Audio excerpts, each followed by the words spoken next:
Pour éviter la répétition de cycles récurrents d'expansion, de crises financières et de récession qui harcèlent l'économie de marché depuis 200 ans, il faudrait redessiner le système financier et bancaire sur le plan mondial et le rendre compatible avec les exigences d'une économie de marché, un système capitaliste qui se fonde sur le strict respect des droits de propriété. Cela impliquerait 3 réformes. D'abord, compléter la loi de Peel, c'est-à-dire exiger aussi un coefficient de caisse de 100% pour les dépôts à vue et équivalents. Quand je dis équivalent, c'est parce que la banque vend aussi de nombreux dépôts soi-disant à terme.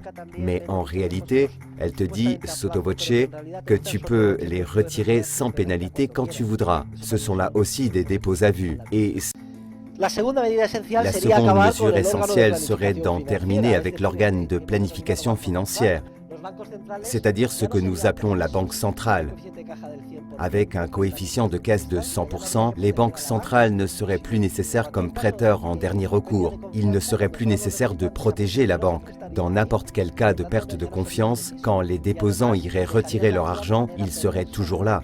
Donc, elles ne seraient plus nécessaires et en plus, elles cesseraient d'agir de façon perverse, comme elles le font actuellement quand elles prétendent fixer le taux d'intérêt. C'est impossible qu'elles trouvent le taux d'intérêt adéquat.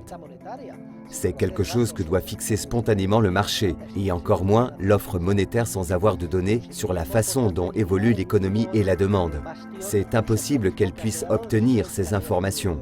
Nous réussirions donc à éliminer le dernier bastion du socialisme qui a résisté à la chute du mur de Berlin, les banques centrales, sans compter d'autres effets positifs d'importance secondaire, les milliers de fonctionnaires de grande valeur qui actuellement perdent leur temps à faire du mal dans leurs bureaux, passeraient au marché libre et produiraient des biens et services de qualité estimés par les consommateurs et non pas comme maintenant. La seconde mesure serait donc d'en terminer avec les banques centrales. Enfin, la troisième mesure répond à la question suivante. Qui s'occuperait de la base monétaire? Ce que je propose, c'est la réintroduction de l'étalon or classique avec un coefficient de caisse de 100%. Le stock d'or mondial a augmenté de 2% par an. Et en outre, l'or ne peut être ni manipulé, ni sujet aux caprices des gouvernements.